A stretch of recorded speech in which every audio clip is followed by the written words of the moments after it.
What up, advocates? Welcome back to Equity with your host, myself, Reginald A. Howard. My apologies. I know we missed last week, which I'll probably get into. And actually, we can get right into it. It was a tough week. I'm in school, so I had the finals going on. Got a little behind in my day job, so couldn't really put the podcast fell a little bit down. My apologies once again. I'm gonna try to start pre-recording these so that way and I did a good job before pre-recording them, but I wanted to, give you some fresh things because a lot of them came from the last iteration of the podcast, which was the Black Mental Health podcast. So I've been trying to, of course, we've been doing this rebrand for, at least a month now or a little over a month now. So been trying to give some fresh content and still utilize some of the pre-recorded things in a way that's, beneficial for everyone, myself and you all included. So had a tough week last week. And I just couldn't get on, but we're here today. I can't promise it, but you may get 2 episodes this week to make up for last week. But again, I can't promise it. I'm still trying to, outline that and see if I can pull it off. But yes, yes, yes, I'm happy to be back. And we got some good topics to get into. One of the things that I wanted to start off with is shouting out, um, the previous place that I used to spend a lot of time at before I started, getting back to the pivot. And it is Blackman Hill. They are having their annual King's Corner tour, which I think I was very pivotal in helping curate, one of the people that helped curate it. And they're having it. So if you're in the Philadelphia area and you trying to find the flyer, if you're in the Philadelphia area, please go support the King's Corner Live tour. Um Hold on one second. Trying to pull it up. Yeah, the King's Corner Live tour, and the theme for this year is Letters to My Father. Share screen. Letters to My Father. That's the theme for this year. It's Saturday, June 24th from 11 to 3 p.m. It'll be again held in Philadelphia. Theme is Letter to My Father. Shout out to Taj of Men of Courage, Greg Corbin. I know we spoke a few times. He'll probably be on the podcast in the near future. It's a free event and it's co-sponsored by Penn's Medicine. If you know anything about the King's Corner tour, and I've spoken often on it, I had actually had a few episodes about it. It's a day of self-care and wellness. You have food, you get massages, you get facials and more. And of course, it's an important mental health resource and information. So, I'm probably going to include the link to the tour or to the picture, or I guess the event itself. I'm a little discombobulated because I was trying to find I know it was a video to it. But please attend if you have the space and capacity. Let's see. I think there's another flyer up there, but yeah, so shout out to Doug Banks. Shout out to Doug Banks and Greg Corbin and Taj, man. Good brothers doing some great work. Shout out to the whole Blackman Hill staff. And continue to keep doing great work. But I don't know what they're doing with the theme, and what they're how they're going to unpack it. But I thought it would be a good idea to, and I know, and Happy Father's Day to all the brothers. I'm sorry, that was the other thing too. Oh, I didn't even get into really what it was. So I had the schoolwork, I had work, but I had regular life going on with dad life for not only it being Father's Day, but it was also my son's birthday, and I was expressing to my wife one of the great things about being a father is you get to enjoy some things that you wanted to do as a boy, but you now get to do as a father, especially with sons. I think it's some dad things that I missed out on that we'll get into in this conversation.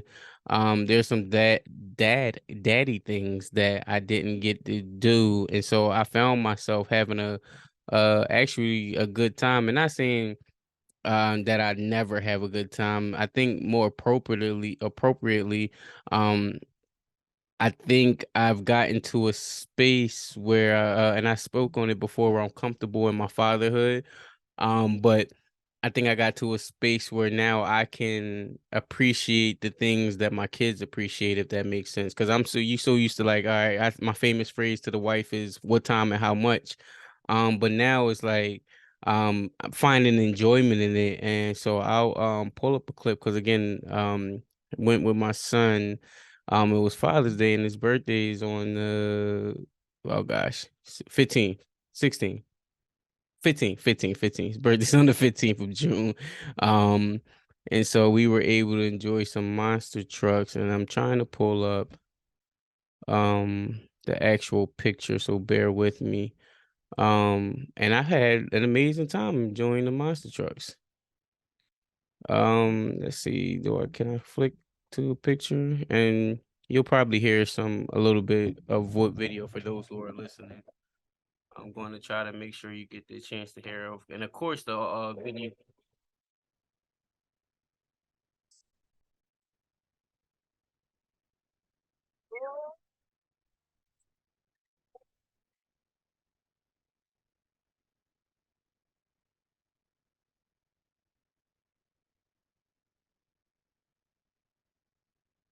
So if you're listening, me and my son, we were able to get on the back of the big monster trucks. And we were just able to have a good time, and he loved, of course. Well, I can't say of course because different kids love different things, but little boys play with Hot Wheels, play with trucks and things like that. I think for him to be able to get on the back of something that he thoroughly and he plays with all the time, think was amazing to him, to be able to, like, really be in the back. And that's probably a memory that he'll have forever. If not, he'll have the pictures of it to be able to, really memorialize that at this young age. So yeah, I was doing that this weekend. So being with the sons, or being with the son for his birthday, making sure I had the space for that. Wanting to really, like, relax for Father's Day. I think I spoke before about, like, um really taking the time out to enjoy fatherhood and celebrate yourself, and but buy yourself some gifts, and just enjoy. Shout out to wife, she bought me some audio equipment that I think you all will be seeing in the near future, because I'm gonna start to make the upgrades very, very soon. Um but let's get into today's conversation. But I just said I felt that older to you all to let you know why you didn't get the last week podcast. So um again, going back to the Black Hill event, the letters to my father, it makes me think of the empty chair technique. And it's a therapeutic practice. And I want to bring up this article from Psych Central. Shout out to you all, because I think it'll help with oh, hold on. It'll help with today's conversation or today's topic, and really break down what that means. And again, I don't know what they're doing with it, but I thought it would be a good idea for me to talk about it in the way that I want to. All right, so the empty chair technique, and I know sometimes I talk, I kind of harp on the articles, but I want to really go through it really briefly, while also, like, weaving in some story within it as well. So that empty chair technique, though occasionally emotionally intense, the empty chair technique is a therapeutic tool that may help some cope with grief. So talk therapy is a cornerstone of many mental health practices. The empty chair technique is a specific method used as a part of talk therapy. When the chair technique is used in therapy, people imagine a specific person or an aspect of themselves is in the room sitting in an empty chair. This technique allows people to investigate personal roots of emotional distress that may have been formed in the past. It is also used to examine one's self perception and behavior that may lead to certain beliefs, negative self talk, and other emotional challenges. Popularized by Gestalt, I want to make sure I'm saying the name right. Gestalt therapist. The Gestalt school generally focuses on experiencing emotions in the present to understand how past and present environments affect emotional well-being. Engaging in the empty chair session can often be emotionally intense. Still, it can help people achieve closure in a more positive of mind and heal from grief.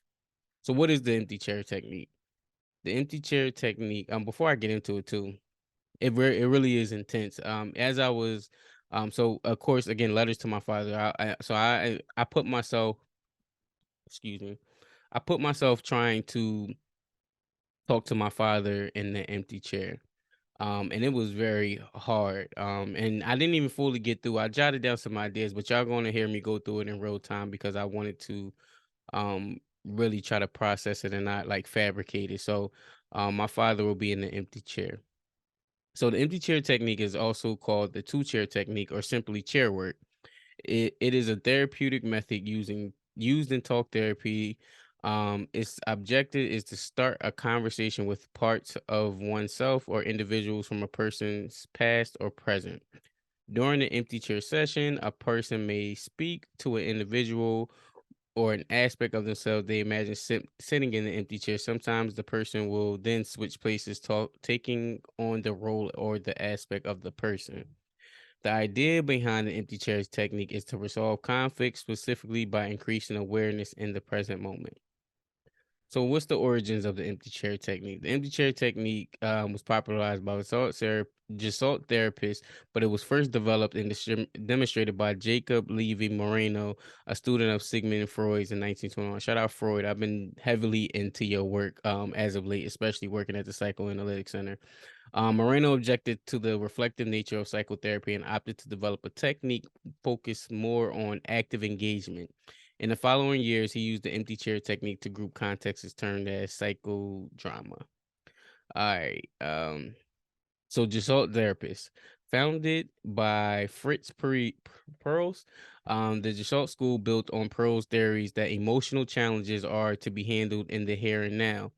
These pioneering psychologists believe that in some cases one had to re-experience traumas to heal from them, and I believe that too. Like sometimes, we think we're healed from something, and they will continue to present themselves until we're truly healed. I know, for example, I talked to my wife about it being the elephant in the room, but for me, I can't really be in a space with you without addressing something that happened. And even if it's playfully, even if it's in a way where like I have to address it, like it will sit and fester inside of me if I don't address it. And then once I address it and we both come to some type of resolution, we can move on. Even if the resolution is that we not messing with each other, I just want to come to a resolution. And so I always have to address it in type in any capacity. And so I do think you have to re-experience, which can be challenging because sometimes you bury those different emotions inside yourself that you don't want to deal with it anymore. You really just put things behind you, and you move on. And again, you all are hearing me going through my transformational process as you speak. And I'm still not, I don't want to say healed from it. I'm still not all the way finished yet because I still have to do a journal of breaking down them thoughts and really getting them all out. That's an elephant that I cannot move forward until I get all my thoughts out. And it don't even have to be all. Let me correct that. 80 to 90% of my thoughts out. So it's because it's sitting in my brain. I haven't had a chance to process it and really go through it. And so I do think you have to, and for me, that process looked like we re-walking through all the different um obligations. No, what's the word I'm looking for? All the different experiences I had up to that point in trying to find a way to say, oh, that's where it went wrong, or what can I take away? When me and my wife talk and we argue, I say that it's me and her against a problem. And so what we have to do is put the problem on the table, and we got to take both of our pieces of the problem, and we got to hold ourselves accountable to what we did with to cause the problem, because it's two of us. So we just got to grab our pieces, and some people be afraid to grab their pieces of the problem because they feel like it may make them wrong, but it was a collective effort. So going back to the article, the Gesult therapists were the first to use the empty chair technique in one-on-one context. The core components of the empty chair techniques are exploring emotion, movement between chairs, dialogue with another, either imagining another person in the room or aspect of yourself. I actually want to try the part of like um the aspect with yourself because I think it can help. There's a lot of unresolved things within myself about myself that I caused to myself that I need to fix. That was a gem. I hope everyone caught that. In some cases, the method can involve several chairs. A person with negative thoughts about themselves may place those automatic negative thought patterns into an empty chair as they arise, giving the person a new perspective. Although experiencing emotions in the present moment is essential to Gestalt therapy, practitioners of this technique emphasize that the individual is always understood in a context including their past and present environments and experience. And again, I'm trying to fly through this so we can get to the story. But I feel like this is all important information. Gestalt therapy emphasizes re-experiencing events and interactions that may be the root of emotional distress. May have a broad, but it's not suitable for everyone. It may be most useful for people with depression, anxiety disorders, interpersonal mistreatment, grief, personality disorders, socially induced trauma, inner conflict, and self-hatred. Okay, so research has demonstrated that the effectiveness of the technique. Um, 2020 study of 12 people with depression who participated in the method found that it helped to change how the participants related to themselves. A woman in Boston, I don't know what that word is. I'm gonna be honest with y'all. Who had a woman in the country who had lost her husband in war found that the short empty chair therapy and group therapy effectively improved symptoms of certain mental health condition. All right, so these are the techniques. And I don't want to go too much into techniques, so I'm going to leave that there. I think that was the end of the article. Let me make sure. Um, because again, uh I can't do this to y'all, so I gotta go through it. So the steps of the empty chair technique depend on the individual therapist and the person participating in the therapy. Before you start the technique, engage with the session, you may want to ask the therapist how they typically conduct the session. Here are some basic steps for some basic steps may form the basis of, I don't know what that says. So step one, identifying the object through discussion with the therapist or a counselor. So again, I'm giving you my version of this. This is, of course, seek a person that's a professional who may know how to conduct it in because they may have the personal experiences through working with clients that can help you go through it.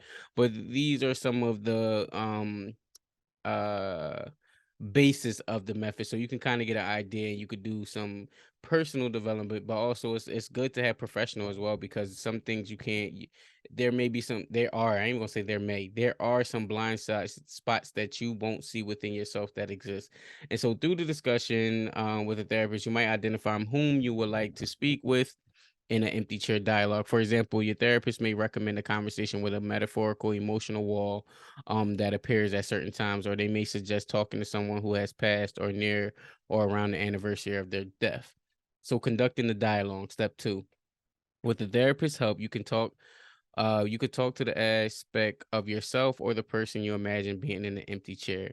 If the object is an aspect, you might play the role and answer your questions. For example, in the case of an emotional wall, your therapist might ask you why you appear and what would happen if you did not. Step three, switching places.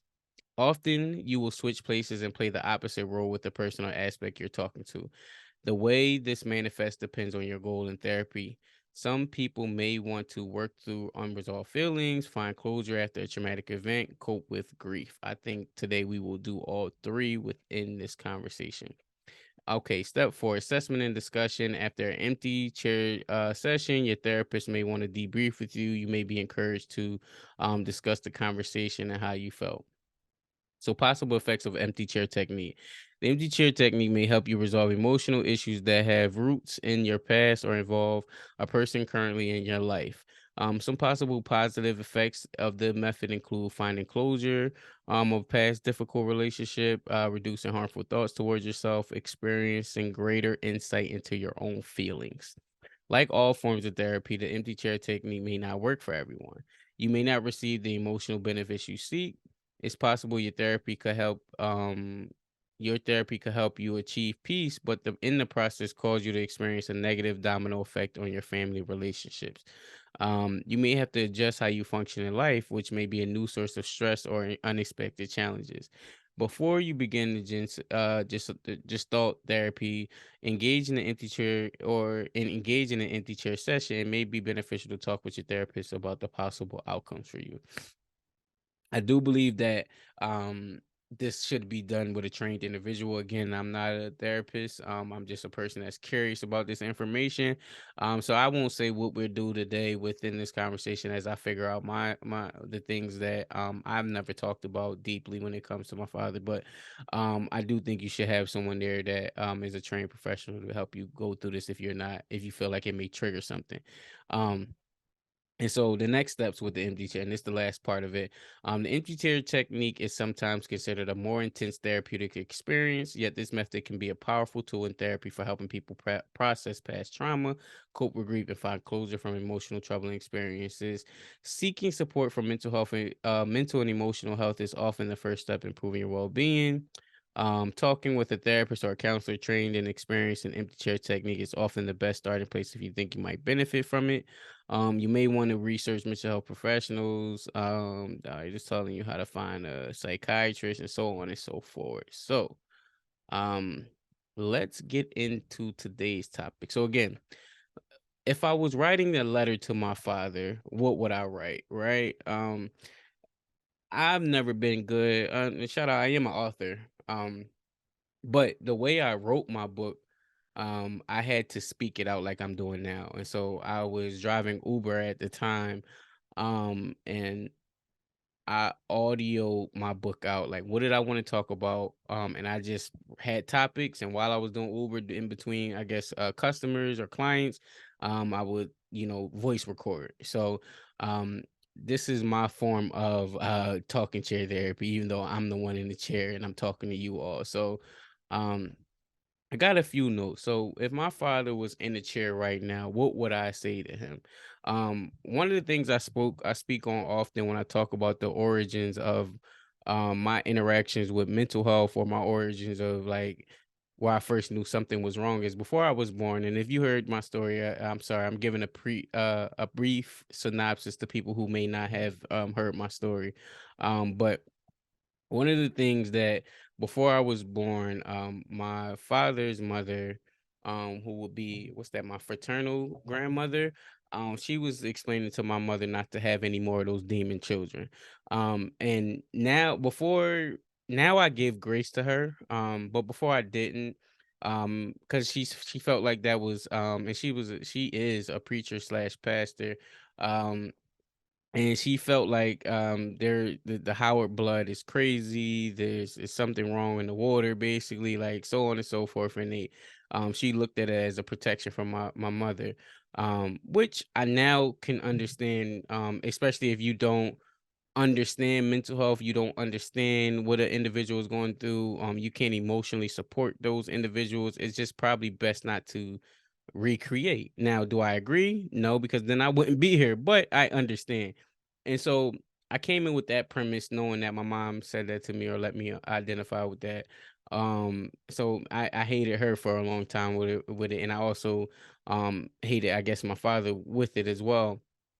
And so um I lost my train of thought. Oh, so me having that before I was even born, like, proclamized over my life. Then as I'm growing up, or even before I growing up, when I look back at that time and what I've realized has been held over my life, um up maybe even up to this point, it's feeling like a mistake, baby. So I would ask, so for starting out, if my dad was in that chair, it's like, what do you feel like I was a demon child? Do you feel like you have demon children? And then I will also ask, which I realized until I got a little bit older, like I feel like I was the mistake baby, And I would ask him, do he feel like I'm a mistake baby? And a mistake baby in the sense of, um, my mom and dad were virtually done by the time I was conceived and born. And so it wasn't really I'm trying to think of a good phrase to say this. Like, it wasn't really like a happy matrimony. It's like, oh, okay, the baby's born, whatever case may be. So I didn't come into the to my knowledge in the best of environments. And so I felt like it was a mistake, baby. So if he was sitting right now, I would ask him, like, did you really even want me to be a part of your life? And how did you feel? Like, all of these different things, especially being a man, especially being a father, especially knowing what I know now. I could understand. I think they were 25, 26, around there. That's when I had my second son. So I understand that pressure and that ideology. And um so I would ask about that. And of course a few people know that I was in a car accident and my dad was there. And he was able to be a part of the process of recovery. But one of the things that I realized in that moment was this was the first time I had both of my parents together, my mother and my father, knowingly, because my sister would tell me like, "Hey, you was just so young, you wouldn't be able to see it." So I couldn't appreciate it. But that was the one time. And can you think about that? Not having, I don't want to say the stable environment, but the environment that you yearn for is the mother and the father that conceived you. I've always had father figures. I'll never discredit them, but the father and mother that conceives you in the same space, it's a different feeling. That both love you because they one can be in the space, one and a mother or father could be in the space, and they don't have that same love for you that you have for them. And so, um, there's that. But I would ask about that, like being a mistake baby, and just the impact of it. And I fortunately I was able to get him on a earlier podcast, and I was just actually listening back earlier, or listening to it before the as a prerequisite for the podcast. And just trying to, I don't want to say hear what he was trying to say, but just I got some audio from him that I could utilize. But so that way I can just hear his perspective and give commentary on how I felt, because it was done, what they say, to December 23rd, 2019. It's 2023. I'm a lot more older now. And I can give the playback of how I really felt in that moment, of like what I really wanted to ask, but wasn't. I'll admit it wasn't man enough to ask them. So again, you can ask these things in an empty chair, but when you got that person in front of you, can you really ask them that question that you want to ask them? And it's crazy because I just started this podcast of talking about always wanting to deal with the elephant in the room, but I guess it's that stronghold over that hierarchy that I didn't really want to push back as much. And I guess it's training after a while too, like, because I know how to ask questions without making someone feel too uncomfortable. But in that moment, I don't think I was ready to ask questions like that. All right, so again, and there's this distinct, so again, if he was in his chair, I would talk to him. And I remember this one time where we were visiting him for a summer vacation, me and my sister and I, um, and I found an old videotape of my sister like yelling like, "Yeah, I'm daddy's little princess." And so, that's still, and mind you, I had to be like 6, 7 years old when I found that tape. Um, it was an old videotape. I was in probably in a high chair or whatever the case may be. But my sister and my dad's relationship, they have their own bind. She was always daddy's little girl up until whatever he dispersed, and him and my mom wasn't together. But they had 6 years together as mother, daughter, father, for a long time. And so I remember this tape, of her saying like, "I'm daddy's little princess," and they were just playing around, and you could just see the love that they had for one another. And I always felt like that love never transpired to me. Now, my mom, I can say we had our ups and downs, but I knew she loved me. I knew we were like tight. But for him, we never had that bond almost until my oldest son was born 10 years ago. So it wasn't until he didn't have that fatherhood at that fatherhood obligation, that I really was able to build that relationship with him. And I want to ask him, was that because you didn't feel like we ever had any time together. What was it? Because again, I will always give him credit. And I know, again, with him being in a chair, a virtual chair, I would say like I want to give you all the credit. And I think I did too much of that when we were repairing our relationship, where I gave him more credit than accountability. And I allowed for the conversation, the relationship, and everything to be dictated by not wanting to offend and just wanting to understand. Even though I can hear some BS, I will let the BS pass, especially with me being a father, especially with me being a husband. All these different things now that I can look back on, um I can say like, oh, I was giving you a pass on a lot of different things that I wouldn't even give a stranger on the street for, but out of respect for you being my father, I gave you a pass on a lot of different things. Um, and so again, giving him credit, there was a lot of things he taught me early on that still staying with me to this day. And I want to make sure that I don't let this episode go by without giving him those credit, because he taught me how to play solitaire, taught me how to play Uno, Monopoly. He taught me about my zodiac sign of being a Gemini. Um, and one of the more recent, what do you call it? Lessons were, again, we are the same. I found out through rebuilding that and repairing that relationship with him that we are one and the same. I said it and mentioned it in my book. Go get that, Amazon Suffering to Success. Um, that he gave me the big ideas, the big dreams, the big goals, like that genetics. My son has it now. The genetic portion of me that wants to dream big and accomplish big goals, he gave me that. My mom gave me execution. She's a hard worker. She get things done. She know how to wake up. Coming from a third world country, coming in here grinding, getting to whatever she got to do to make sure she provide for herself. I get that grit from her. Which I think my oldest son is the same thing, where he'll get the big idea, the ideologies from me, but his mom is a more like boom, boom, boom, 1, 2, 3, step by step procedural person, and I think it'll create a balance because, and it'll lean, and I think depending on the individual, it'll lean one or more way because.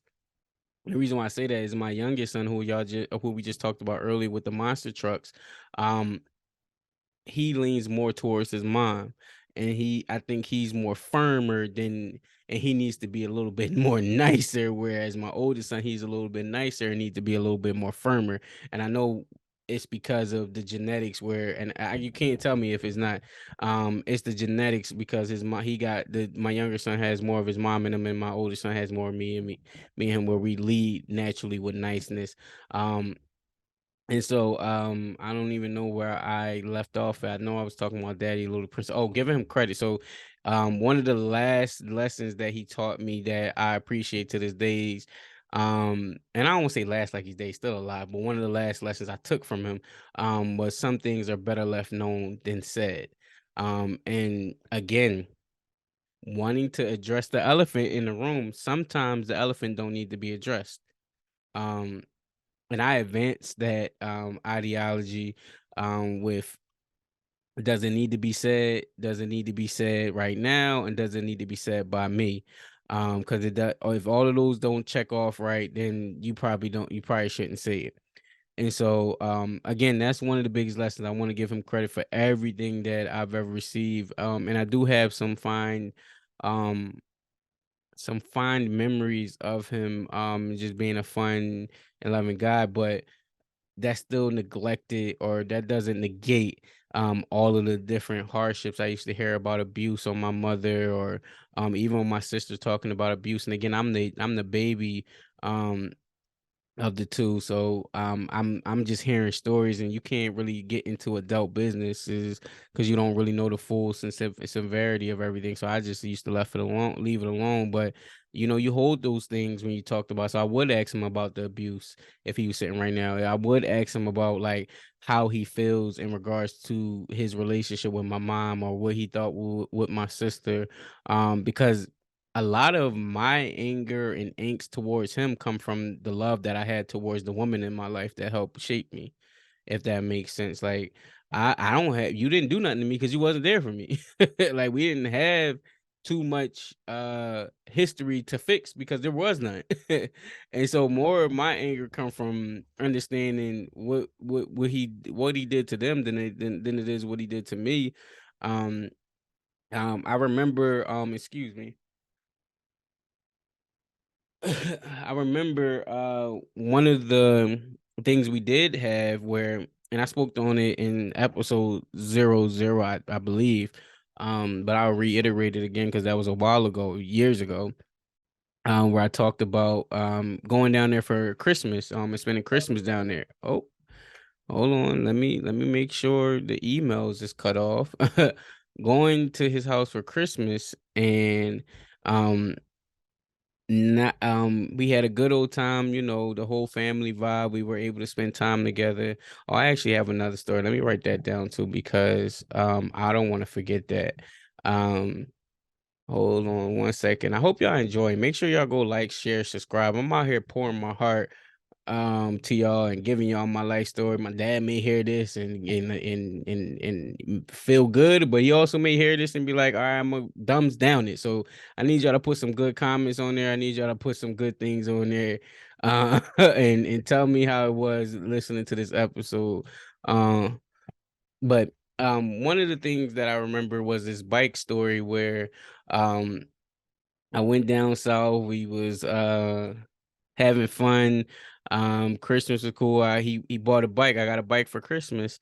And he told me, of course I live in Philadelphia. He was in down south. He told me he was going to bring the bike up for Christmas. Because we had to return for school. Long story short, he never brought the bike.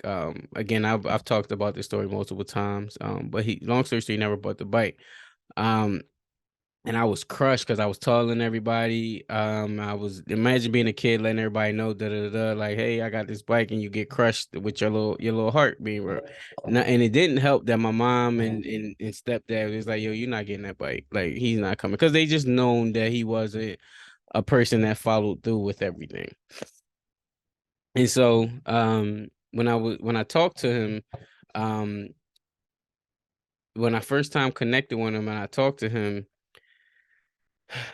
so it's always tough because I remember how much anger it brought me. Again, I'm a grown man. I could buy bikes all I want right now, but it's nothing special like having your dad do something for you that you wanted to that he said he was going to do for you. So um I never got that bike. Again, long story short, but I never got that bike. I remember approaching him when I wanted to reconnect after finding out I was having my son. And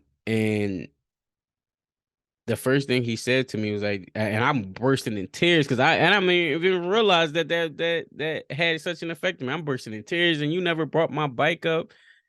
And mind you, that bike, I was 10 years old when we first reconnected. I was like 20, maybe 19, 20, 21. And I was like, "And you never brought my bike?" And he was like, "Wait, huh?"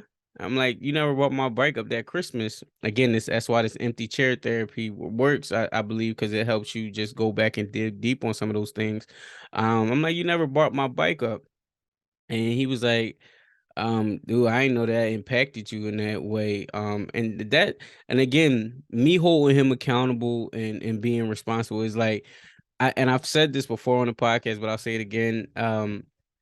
As a dad, I've learned that when I promise my kids something and they hold me accountable to the promise, I have to do it. Now, if they forget, I do try to get a little leeway on it if they forget. So, for example, my kid was having a bad morning. My baby son was having a bad morning. Let me not call him baby because he need to. I need to change that language so that way he can not act like a baby. My toddler, is he even a toddler? My big kid son. um was having a bad morning, and I told him like, "Hey, I'll have a surprise for you if you can have a good day." He didn't have a good day. There was no surprise. So, but if he would have held me accountable of the surprise, but he would have had to held up his bargain. But if he doesn't remember, then I hold my surprise until next time. But best believe if he was to ever hold me accountable on it, I'm going to go, and I've done it before, and I'll do it again just because I know how much that impacts me. So, back to the story about the bike. Um, when I talked to him, he didn't even remember what I was talking about. I still don't know what happened to that bike. He may not know. He may have given it to somebody else, kid. I really don't know how that happened. Um, but I also learned that he didn't have a license to be able to travel and be able to come up and utilize that service to talk. So again, I will give him credit to not having a license, but I've also have to hold you accountable because I've known that you have driven to be with women, you have driven to be on vacation, you have driven to even go to work, which is your livelihood. I respect it, but you have driven for pleasure before, but you never driven for parenthood. And I didn't like that. And I would tell him to his face, like, I don't like that. But it's funny because now I don't I think I don't say I've solved it, but I do think I've healed enough where it's he if he wants to have an accountable conversation and we wanted to go through some different things and had a real relationship, I would do it. But I'm not yearning for it like I once was. We had 10 years together, and I knew it was 10 years because the last time I really had a last real interaction with him was on my wedding date, and I spoke on that before. Um but I definitely feel like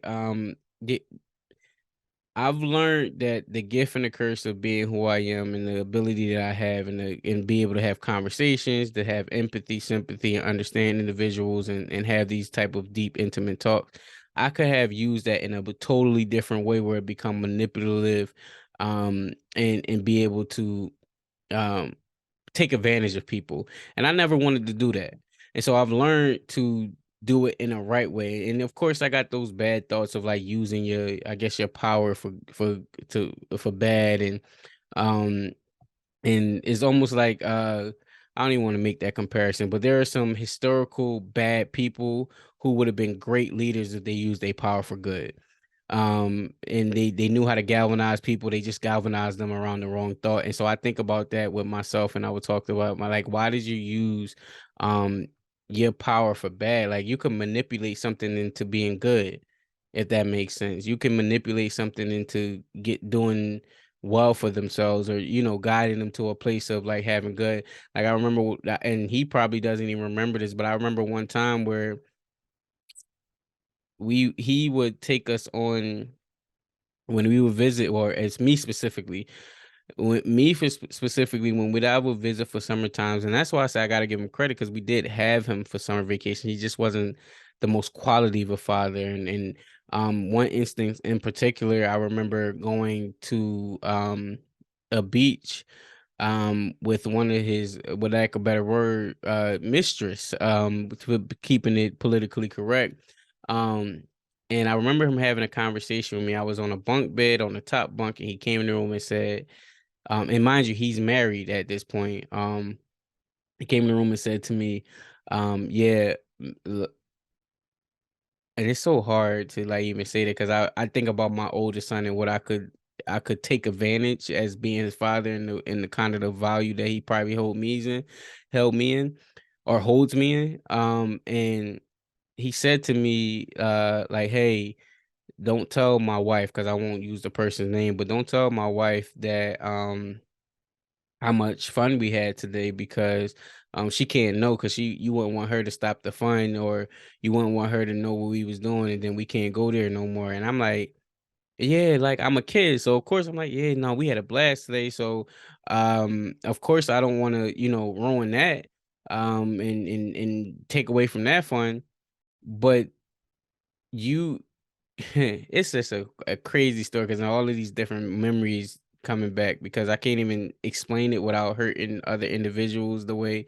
It's just so many things, and I'll just say mistress. But he basically took advantage that I was a naive child, and again manipulating the situation to for his favor, so that way he can continue doing what he's doing, and he doesn't have to suffer the consequences for it. Um, and so I felt like that manipulation continued into adulthood all the way up until I got married. And I think I told the story, but briefly, I'll say that I helped financially help them come to my wedding, to support me, and find out from my sibling that he had the money, he had just spent it on women the night before. He spent it on women, and I just wanted to have a good time. Um, I wanted to have a good time and have your parents there. You want to have your people have a presence and things of that nature. Um, and it just there's one moment is standing out to me where and me and my wife gonna get on if we didn't already. I don't know if I talked about the idea or it happened already, but we're gonna talk about our wedding maybe on our anniversary or something like that. We'll talk about the wedding now that we're excuse me, a few years removed. But I remember being in the bathroom trying to put on my tie and trying to get myself dressed and together. And he just was like sitting in the living room, or we were in the hotel, but sitting in the front room of the hotel. And I'm like, why? I had to go get him to help me. And I'm like, why aren't you just like, yo, you need anything, son? Excuse me. Oh, I thought I had to sneeze, but why isn't he like, yo, you need anything, son? What? Yeah, like, can I support you? Da, da, da. Like, let me help you get dressed. Let me show you how to put them things on tight. And again, going back to the empty chair theory, like, did you even want to be a father to me? Did you even want to have that conversation with me? Did you want to be around for me? And really feeling like that. But that moment sticks out to me because I'm like, oh, this is just a human. This is just a regular person on the street and it feels awkward because I bear his name. I'm a junior, but you're just if we weren't genetically related, we probably wouldn't be cool. Or maybe we would be cool, but we wouldn't because I'm thinking like we are the same person. Like me and my oldest son, I know we're gonna be tight because we're just basically one in the same, we're like the same type of person. But sometimes that calls for like whatever. But for him, it just felt like, bro, you just didn't want to be my dad. And there's been countless situations where I was always in disgust and looking at him and never felt right calling him dad, never just all these different things. And again, I would never take away um the good aspects because he gave me a lot of quality things like early on that have stuck with me all of this time. And how can I not appreciate a person that gives me the ability to like think and want to go deeper? I think that's why I came into the mental health spaces because I wanted to expand the way that I think, expand the way and learn personal development, professional development. The fact that I read books and go into that's genetically come from his brain and his genetics and his genes. Um, so being able to like receive all that, I know that comes from him, but I really would say to him like, "Yo, we not cool." And why would you like? Do you love me? And do you have any empathy? And you know what? Again, me, uh, that's that story. So y'all got the chair part of the theory, but I also wanted to bring up the podcast version when me and him talked because there were some things now that I look uh I look back on some things I wanted to address in real time. So let's go to episode 30. What's that? 31? Was that 31? Hold on, let me see what episode so you can go. And again, go like, share, subscribe. I'm bearing my soul here, talking to empty chairs. Things is going crazy right now. But it's episode 36. So let me go through some of this episode and see and just address a few things. Because again, he's not here to defend himself. So I gotta use old audio for to see what his answers would be to certain questions. So give me a second. Uh Give me a second. Go make sure y'all like, share, subscribe, do all that good stuff. Leave some comments. I'm in here getting to it. So the clip I'm playing right now will be the clip. It was a clip from my book. I asked him. I spoke about him and our separation and why he wasn't in my life. So you want to know that story? You either gotta go listen to episode 36 of the podcast, or go get that book, Suffering to Success. But this was his response to why me and him weren't as cool. The link will be in the description of this commercial podcast. Make sure to let them know you heard them first on the Black Mental Health Podcast. It was pretty much on point. I mean, that was just you know, but, you know, any kind of worry about it. I have a lot of respect for it because, you know, yeah, I'm fine with a lot of things. And I think a lot of it is when I think of that. As well as what you've experienced over the years, it's everything retail. Mm-hmm.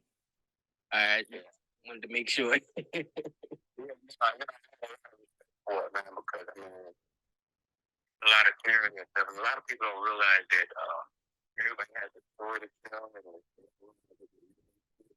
story.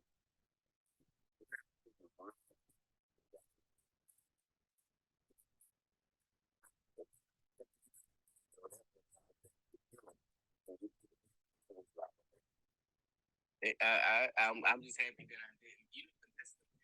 Now, what he was answering basically, because I gave him a lot of credit. Again, I didn't give him no accountability. I gave him a lot of credit of having like ideas and all the things I shared earlier, but I never, what I wish I would have pushed more on was accountability of, um, and again, I guess because I was so early on in my fatherhood, I wasn't even a husband yet. I don't even think my 2019, so my second child had just been born. Um, I wish I would have held him accountable as a father. I wish I would have like stuck to the guns. And I guess it's the mental health, the love I have for mental health where I understand a person's perspective so much that in spite of how it make me feel, I'll give them the credit. And so it almost will take the weight of accountability because I can understand their perspective. And so I would definitely ask more deeper or yeah, deeper accountable questions because I felt like I'm owed those answers in a respectful way, in a respectful way.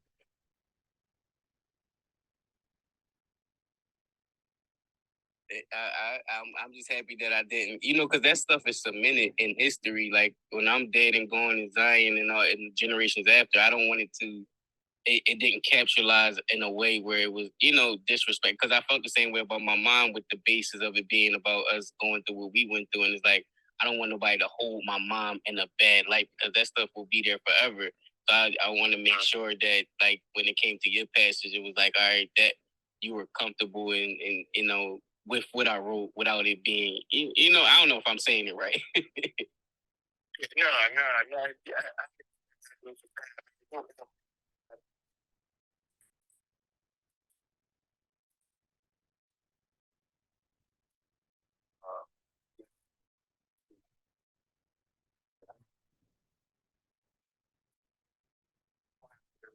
Yeah, the writing was taking your position.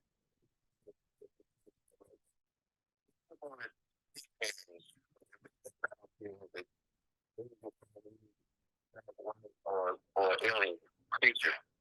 You want to see it from a different perspective because of what's in their mind. You know what I mean? So perception is the big deal here. And for an open mind, I wouldn't have an open mind and you and say, well, they can relate to that or once they let certain things marinate. Just, you pull out of everything, no matter what you read, you pull out of it what marinates with you.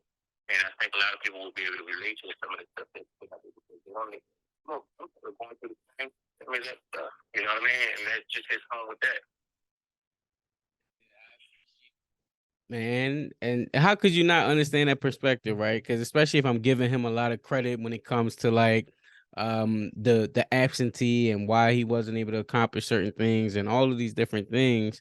And especially what I have when I have friends and family members that I love and talk to all the time and just seeing some of the pitfalls that they fall in, how can I not be understanding and be compassionate to an individual that I took the time out to understand. But I think where I went wrong on my end and where I'm struggling with, I guess, or I have struggled with is not really pushing past the responsible. It's like, all right, in the past, I can't hold you accountable for the past, but how do I hold you accountable for the present if you're still exhibiting the options, the behaviors that you were doing from the past? And I think that's what I'm either trying to figure out or I would attempt to. So if he's listening or all those different things, there's certain behaviors that I just can't rock with. It's certain things with like certain experiences that I've had over there. Like we had a clean slate when I started talking to him in 2000 and what's that 11. We had a clean slate. Now I have 10 years worth of behaviors, 10 years worth of behaviors, 10 years worth of um information, 10 years worth for even when I wrote my book, that was in 2018 that that came out from the year 2017. And so that was all them years midway between. Now I got another 5 years of like, all right, I gave you a lot of credit, boy, but I'm starting to see the your manipulative ways where it you haven't changed as much as I thought you would. You have, and there are certain qualities that if we don't address them, then we cannot be in the same room together, for lack of a better word. We can't be in the same room because again, I'm a grown man now who got kids and a wife, and I just can't tolerate, especially from someone that you hadn't built up. Again, I gave you a clean slate, but you haven't built up enough equity, equity. You haven't built up enough relationship equity for me to keep giving you passes. And I told you that, and I'll say it again. It just erased so many years that was missed in that one moment because this was something that could have been like life or death, or it literally was. And to see like, because I forgot how I put it, but I say it my to the kids is like the ones that say you don't need your dad, and it's like it's nothing like your superhero telling you you got superpowers. And so right. When you see the person that is your bigger version of yourself walk through and it's just like you need your father. Like you can't say I don't need my dad or whatever, F him and da da da da. It's like no, you need your father. So when it was that moment, it was like I reverted back to a baby, like like I don't know if I fell asleep afterwards, but I know I was bawling my little eyes out. So it nah, and it just came at such a significant time, not only because of the accident, but mind you, and this is nothing new to you, but I'm the structure in my household, so um like I'm with me being out of commission, a lot of things fell apart, and you guys are hearing throughout the other episodes of the other people that's coming on. And so you just came right into a perfect position where it was like, all right, what y'all need me to do? Like y'all need me to stay here with him? Do y'all want me to go babysit the kids? Like whatever y'all need me to do, I can do it.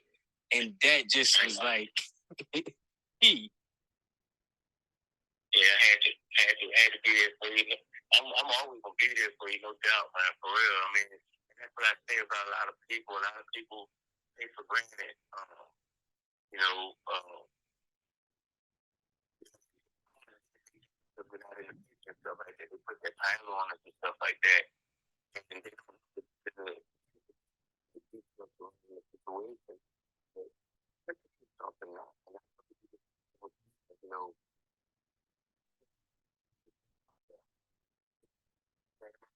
you know, I know you, but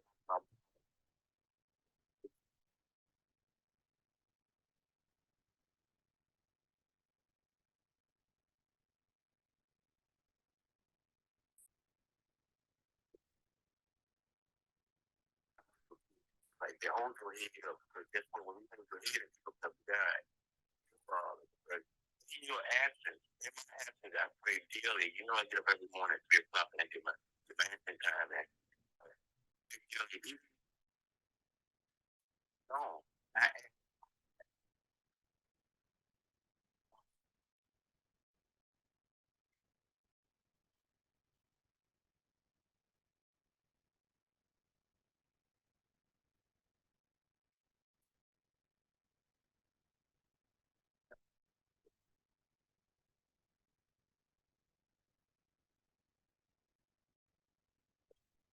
right. The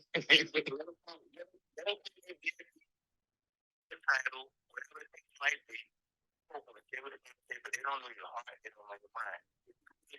One time you would be.